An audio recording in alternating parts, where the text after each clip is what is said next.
That's the order in which I intend to conduct the remainder of the meeting. So I invite Senator O'Donnell at this point, if after the next contribution, maybe a break for 10 minutes would be appropriate. Are we okay with that? Thank you. Senator. Thank you for your guidance as always. Commissioner, thanks to you and your team. A number of colleagues have tried to tease out, with limited success, through no fault of their own, the mechanics and timelines around the disastrous controversies that you have outlined. I want to primarily, but not exclusively, hone in on the statement, the rather short statement, you made to the committee this morning. And while I concede I don't have the legal experience or prowess of some of my colleagues, I did note your very careful use of language in the opening lines. I'm wondering, Commissioner, why even at this stage, this disastrous controversy is regarded as either grave mistakes or wrongdoing, particularly when you later went on to concede in your oral contribution that we may be dealing with a situation where Gardaí knowingly submitted false information. The other scenario you offered up was that they did this somehow in error or through ignorance. I was always told and directed that ignorance was no defence of the law. So I would imagine either way, I'm curious to know why this isn't a much more serious issue than simply a mistake or a wrongdoing. In terms of your own remarks and the contribution to the press over the last couple of days, I'm wondering whether you specifically, Commissioner, informed the Minister before you spoke to the press, or indeed your organisation spoke to the press. When did you make the Minister aware of the scale of this controversy and the falsified breath tests? And what was the level of information that you offered to the Minister in that regard? Finally, Catherlock, I want to, because I understand we are under time pressure, so I want to just make the point, Commissioner, which actually deeply troubles me, I have to say, and I think should cause this committee and indeed the public out there great concern. The second last line of your opening remarks today, and I quote, "My fear and my real fear is that this falsification is not confined to traffic data." I think you do us a terrible, terrible disservice, and you do the public out there across the state a terrible disservice by coming up and raising a red flag like that without expanding upon it. You've raised that red flag and then you've told us you've no specific evidence. So have you limited evidence? Have you an idea? Have you had any kind of confidential disclosure? Have you had any detail around whether this data relates to the recovery of drugs, for example, the recovery of weapons and firearms, for example, domestic violence statistics, as has been referred to earlier today, the arrest and the registration of sex offenders, for example? Where exactly are your concerns in relation to this? Because you've spoken about leadership, and I agree with you. At times of crisis in particular, there needs to be very, very strong leadership indicated. But to come in here and to raise that, I don't think is showing leadership. I actually think it's bordering on showing contempt for this committee and indeed for the public. I would hate to think, Commissioner, that it was actually worse again in some way a red flag to try and distract from the controversies that have been referred to today. You spoke, and I noted Senator Conway referenced it. I was glad when been able to note that other members were aware of what you said. You said, as you overturn a stone, you find something. You don't always find something when you overturn a stone. Sometimes you just find grass, or you find sand, or you find the ground. I think it's actually a really, really insightful comment from you about the scale of cultural problems within your organisation. And I think that is why the public confidence out there is at rock bottom. Thank you, Senator Rowley. Garda Commissioner. Thank you, Chair. Senator, I wouldn't like to suggest that in any way that either my short statement, because I was asked to make a short statement, or the way that we presented something was shown contempt to the committee. Quite the opposite. We're coming in here trying to be open, trying to be frank, and trying to be honest. So I wouldn't like anybody to believe that we are being contemptuous in any way whatsoever. Quite the opposite. You know, as you say, sometimes you do turn over a stone, and sometimes you find nothing, and that's very good. But sometimes you find a little pearl as well, and as I say, we have found good practice. The Deputy Commissioner has outlined precisely what he is doing in terms of the reviews that are ongoing on the Data Quality Committee. I was raising not a red flag and not in a contemptuous way at all. What I was doing was actually just saying the reality is that as we are going through the types of really, really deep organisational, administrative and cultural overhaul that we are going through, yes, we might find something. Have I anything at the moment? No, I don't, but we will continue. And we will continue to do that, and when we do, we will address it. And we will identify it, we will address it, and we will make it known. And we'll make it known to the people that need to know about it, such as the policing authority, the department and the committee here, and the public. And that's what we will continue to do, because that's important to us. You asked, and we can go through the detail of the sequencing of the correspondence with the department again, and the Deputy Commissioner can go through that, the dates and what we've done and what we told, and the Assistant Commissioner can give the dates of when we discovered this precisely. So we're happy to go through that with you if you wish. What about your engagement with the Minister? Ultimately, you're accountable to the Minister, and would you not have thought it was far more appropriate to engage the Minister and indeed the Dáil and even this committee, dare I say it, before this was released into the public domain? So what was your steps over the last couple of days in terms of, and weeks in terms of this controversy and your engagement with the Minister? So we can... John can talk about the date that we wrote to the department. We informed the department. We didn't have the facts until, as Assistant Commissioner Finn outlined, when the facts became aware and available to us. The policing authority were informed. Everybody was informed. We had a meeting with the Minister. The Assistant Commissioner Finn, Deputy Commissioner Twomey and I had a meeting with the Minister and her department excuse me, on the Monday morning, wasn't it? Monday morning. And at that stage, we had the detail that was outlined. And we shared that with the Minister and the Department. Before you start, Deputy Commissioner, you had indicated earlier that you might like to take the opportunity to elaborate somewhat in relation to the address of other areas. The Senator's question perhaps invites such a response, and maybe you could take that opportunity now. Okay. So we've outlined on a number of cases. We referenced the Inspectorate's reports, and the Inspectorate reports, relates to the broad brush of our data and our data retention. But it identified specifically crime classification, reclassification, attention and complaints.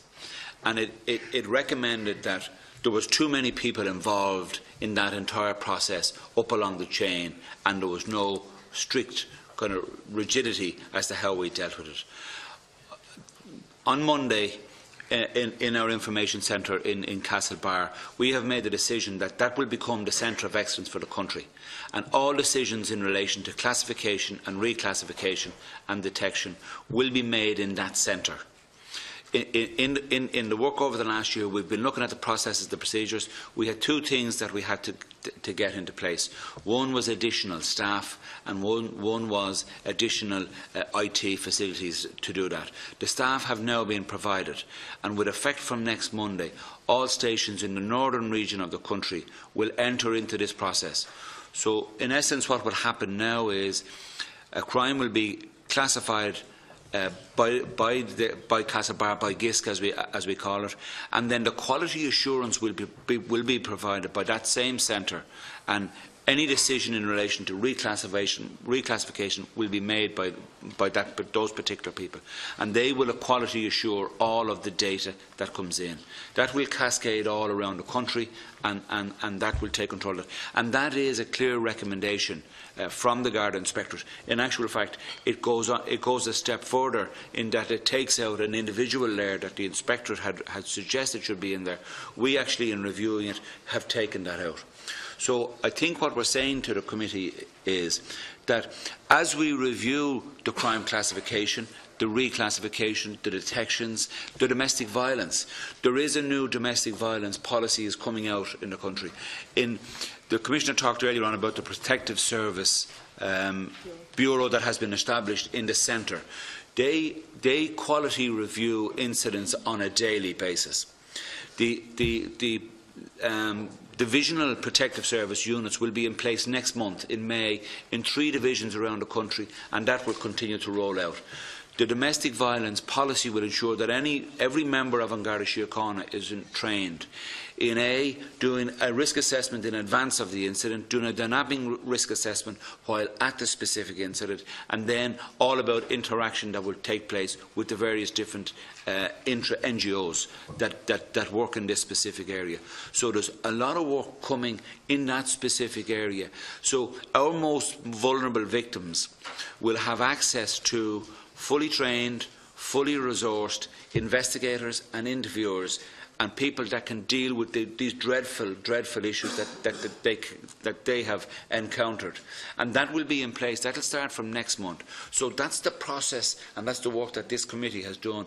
It is an ongoing process. It takes time from a resourcing perspective, from a research perspective, and that work will continue. But it starts on Monday. We would expect by the end of the year that will be completed. Simultaneously, our call data, and the committee is aware from previous presentations that we are unable to properly record of it. There is an interim IT fix coming in. It has started already. It will be in the country, everywhere throughout the country. We expect by the end of June, and by the end of the year there will be a form of integration with Pulse. And again, putting this all into context, we are dealing with very, very, very old technology, and what we're trying to do is bring that up to modern day standards, and we're putting a fix into something that is 25 years old, and that's I think where we're coming from. But clearly, and we've repeated it on a number of occasions, where issues of wrongdoing or where there are issues or matters of concern that we need to tell people, we will do that. And that's what we're doing in this instance. And it's unfortunate that we haven't got all of the answers that everybody requires, because we took the unprecedented step of putting the information into the public domain when we felt that was the right thing to do from a cultural perspective. Thank you, Deputy Commissioner. Senator O'Donnell. Just to briefly conclude, just so I'm clear in my own head in terms of my earlier remark, because a lot of that didn't really cover what I asked, but in terms of you had a press conference on Friday. That's right, yes? You released this was on Friday? Thursday, yeah. And then you met the Minister on Monday. When was the information that you presented in the press conference received by yourselves? When was that ultimately collated? And when also was that given to the Department and the Minister? I presume it wasn't then presented to the Minister retrospectively after the press conference on Thursday. So I just want to clarify in my own head that time frame, and then I have one more brief final point. Garda Commissioner? Or Assistant Commissioner, whomever. There's two press conferences. Yeah. Okay. So there was one press conference that Assistant Commissioner Finn held that put the issue into the public domain, and that was on the 23rd of March? 23rd of March. Then there was a subsequent press conference last Thursday, and that was when the team came forward and addressed the issues of concern. In that intervening period, the information had been provided. 27th. When? On Monday the 27th. Who to? I was at a briefing with the Minister. With the Minister? Yes. One question, Senator. Just lastly, Carla, again, because one thing we haven't really covered in terms of the statement today was the Commissioner's final point to ensure that people responsible at all levels will be held to account. Perhaps the Commissioner can elaborate slightly on the procedure there, the protocol, what is currently happening, not just in terms of investigation, but where problems and wrongdoing and negligence has been identified, what the next steps are, and also if the Commissioner will accept to go back to Deputy Daly's point, that she too has a responsibility here, and ultimately as Commissioner the buck will stop there. And given the scale of this, Commissioner, that there is a great degree of lack of public confidence in you, in your organisation, also amongst your own membership in An Garda Síochána. So do you concede and accept that you are as subject and as liable to that being held to responsibility for your actions? Well, as I said to Deputy Daly, Senator, of course I do. And we're all, as members of An Garda Síochána, responsible and accountable. And I'm no different than that. I'm a member of An Garda Síochána, same as everybody else. There is a statutory and legislative framework in place that can deal with that. Separately, what I will say is that you asked the process that's in place. So I outlined earlier about Assistant Commissioner O'Sullivan, who has been appointed to undertake that process.